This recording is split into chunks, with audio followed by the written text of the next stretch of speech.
Em seu poético hino de louvor, o salmista declarou: Senhor, tu me sondaste e me conheces. Tu sabes o meu assentar e o meu levantar. De longe entendes o meu pensamento. Cercas o meu andar e o meu deitar, e conheces todos os meus caminhos. No paralelismo semântico desse poema, o salmista enaltece o atributo divino da onisciência do Senhor, pois ele verdadeiramente conhece todos os aspectos de nossa alma. Ciente de tudo que nos é necessário nesta vida, o Salvador nos convida a buscá-lo em cada pensamento e a segui-lo de todo o nosso coração. Isso nos dá a promessa de que podemos andar em sua luz e de que sua orientação impedirá a influência da escuridão em nossa vida. Buscar a Cristo em cada pensamento e segui-lo de todo o nosso coração requer que alinhemos nossa mente e nossos desejos aos dele. As Escrituras se referem a esse alinhamento como estar firmes no Senhor. Essa atitude significa portarmos-nos com dignidade continuamente, em harmonia com o Evangelho de Jesus Cristo, e concentrar-nos diariamente em tudo o que é bom. Só então poderemos alcançar a prometida paz de Deus, que excede todo o entendimento e que guardará o nosso coração e os nossos pensamentos em Cristo Jesus. O próprio Salvador instruiu aos élderes da Igreja em fevereiro de 1831. Entesourai estas coisas em vosso coração, e que as verdades solenes da eternidade repousem em vossa mente. A despeito de nossos esforços contínuos para buscar o Senhor, pensamentos impróprios podem entrar em nossa mente. Quando permitimos que esses pensamentos entrem e até mesmo os convidamos a permanecer em nossa mente, eles podem moldar os desejos de nosso coração e nos conduzir ao que nos tornaremos nesta vida e, consequentemente, ao que herdaremos na eternidade. O elder Neil L. Maxwell certa vez enfatizou esse princípio quando disse: os desejos determinam a gradatividade dos resultados, inclusive a razão pela qual muitos são chamados, mas poucos escolhidos.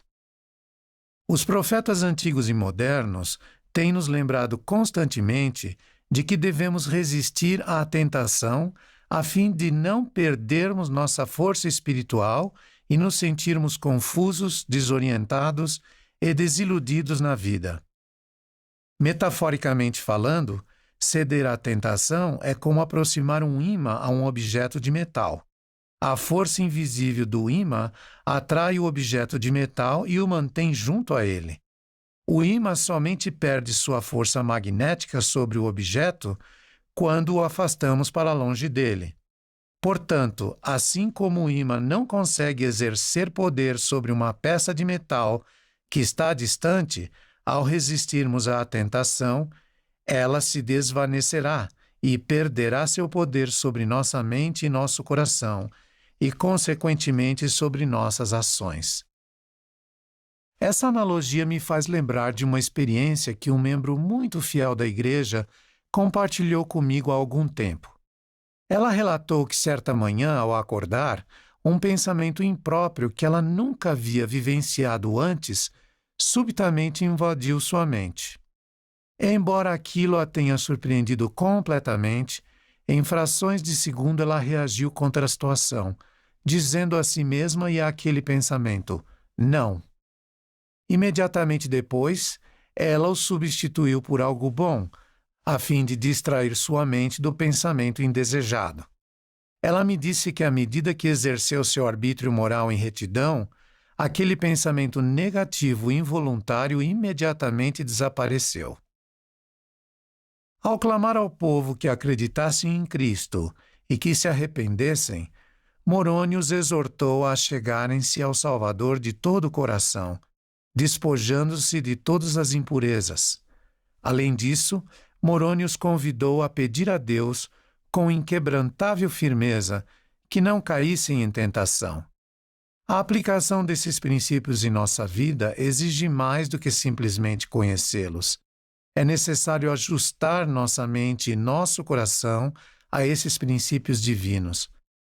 Tal ajuste requer que façamos um esforço pessoal diário e constante, além de depositarmos nossa confiança no Salvador, uma vez que nossas inclinações mortais não desaparecerão sozinhas. A luta contra a tentação exige uma vida inteira de diligência e fidelidade.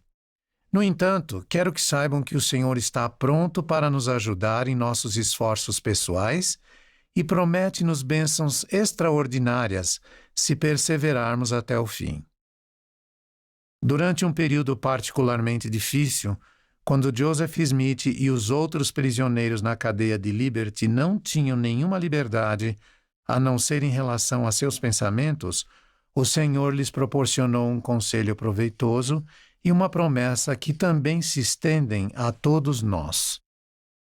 Que tuas entranhas também sejam cheias de caridade para com todos os homens e mulheres, e para com a família da fé, e que a virtude adorne teus pensamentos incessantemente. Então tua confiança se fortalecerá na presença de Deus. O Espírito Santo será teu companheiro constante, e teu cetro um cetro imutável de retidão e verdade. Ao fazer isso, pensamentos virtuosos adornarão continuamente nossa mente, e desejos puros nos levarão a agir de modo justo. Moroni também advertiu seu povo para que não fossem consumidos por suas concupiscências. A palavra concupiscência se refere a um desejo desmedido e incorreto por algo. Ela engloba todos os pensamentos sombrios ou desejos malignos que fazem com que um indivíduo se concentre em práticas egoístas ou bens materiais em vez de fazer o bem, ser gentil e guardar os mandamentos de Deus. Ela se manifesta frequentemente por meio dos sentimentos mais carnais da alma. O apóstolo Paulo identificou alguns desses sentimentos, como imundície, imoralidade, inimizade, ira, contenda, inveja, entre outros. Além de todos os aspectos maléficos da concupiscência, precisamos nos lembrar de que o inimigo a utiliza como arma secreta e enganosa contra nós, quando ele nos tenta para que façamos algo errado. Meus amados irmãos e irmãs, testifico-lhes que ao confiarmos na rocha de nossa salvação, o Salvador de nossa alma, e ao seguirmos o conselho de Moroni, nossa capacidade de controlar nossos pensamentos aumentará consideravelmente. Posso assegurar-lhes que nossa maturidade espiritual aumentará em um ritmo crescente, transformando nosso coração e nos tornando mais semelhantes a Jesus Cristo. Além disso, a influência do Espírito Santo será mais intensa e contínua em nossa vida, e as tentações do inimigo pouco a pouco perderão seu poder sobre nós, resultando em uma vida mais feliz, pura e consagrada. Para aqueles que, a despeito do motivo, caíram em tentação e estão enfrentando as consequências de seus atos indignos, asseguro-lhes que há um caminho de volta e que há esperança em Cristo. Há alguns anos tive a oportunidade de reunir-me com um querido membro da Igreja de Jesus Cristo, que passou por um período muito difícil na vida após cometer uma transgressão grave. Assim que o vi, notei certa tristeza em seu olhar, acompanhada de um brilho de esperança em seu semblante. Sua expressão refletia um coração humilde e transformado. Ele havia sido um cristão dedicado, tendo sido ricamente abençoado pelo Senhor. No entanto, ele permitiu que um único pensamento impróprio invadisse sua mente e, posteriormente, o levasse a outros. À medida que ele se tornou cada vez mais permissivo com relação a esses pensamentos, eles foram se enraizando em sua mente e começaram a dominar seu coração. Com o passar do tempo, ele agiu de acordo com esses desejos indignos, levando-o a tomar decisões contrárias a tudo que era mais precioso em sua vida. Ele me disse que se não tivesse dado lugar àquele pensamento tolo desde o início, ele não teria se tornado vulnerável e suscetível às tentações do inimigo. tentações que trouxeram tanta tristeza à sua vida. Felizmente, assim como o filho pródigo na famosa parábola que se encontra no Evangelho de Lucas, ele caiu em si e acordou daquele pesadelo. Ele renovou sua confiança no Senhor, sentiu verdadeiro pesar e teve o desejo de voltar ao seu redil.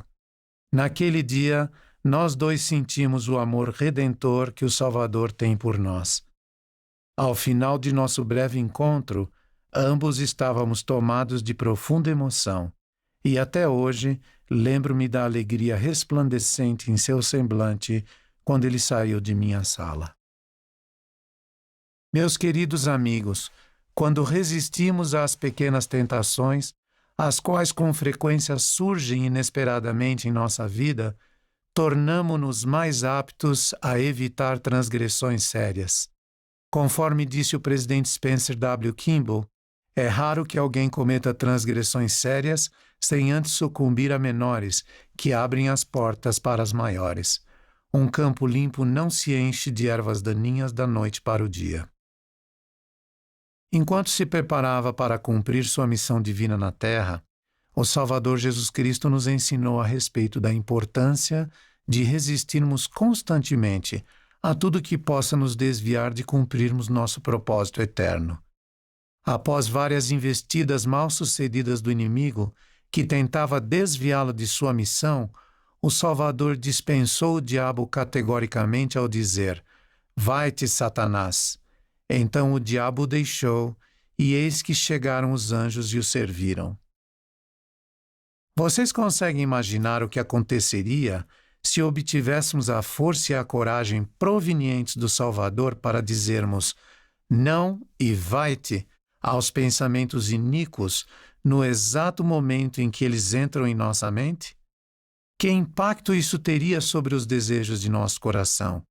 Como as atitudes que tomaríamos em decorrência dessa determinação nos manteriam próximos do Salvador e permitiriam que a influência contínua do Espírito Santo permanecesse em nossa vida?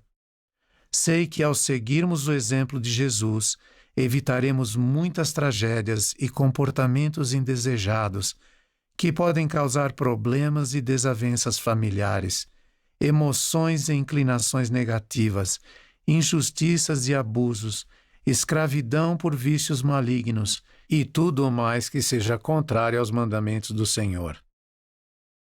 Em sua histórica e tocante mensagem em abril deste ano, o presidente Russell M. Nelson prometeu que todos aqueles que estiverem dispostos a ouvir o Senhor e a obedecer a seus mandamentos serão abençoados com mais poder para lidar com as tentações, dificuldades e fraquezas, e que nossa capacidade de sentir alegria aumentará, mesmo durante as crescentes turbulências atuais em nossa vida. Testifico-lhes que as promessas feitas por nosso querido profeta são as promessas do próprio Salvador. Convido todos nós a ouvir o Senhor em cada pensamento e a segui-lo de todo o coração, a fim de obtermos força e coragem para dizer não e vai-te a tudo que possa trazer infelicidade à nossa vida. Prometo-lhes que, se assim fizermos, o Senhor enviará seu Santo Espírito para nos fortalecer e nos consolar, e poderemos nos tornar indivíduos segundo o coração do Senhor. Presto meu testemunho de que Jesus Cristo vive e que, por meio dele, podemos triunfar sobre as influências malignas do inimigo e nos qualificar para viver eternamente com ele e na presença de nosso amado Pai Celestial. Testifico-lhes estas verdades com todo o meu amor por vocês e por nosso belo Salvador, a quem dou glória, honra e louvor para sempre. Digo estas coisas em nome de Jesus Cristo. Amém.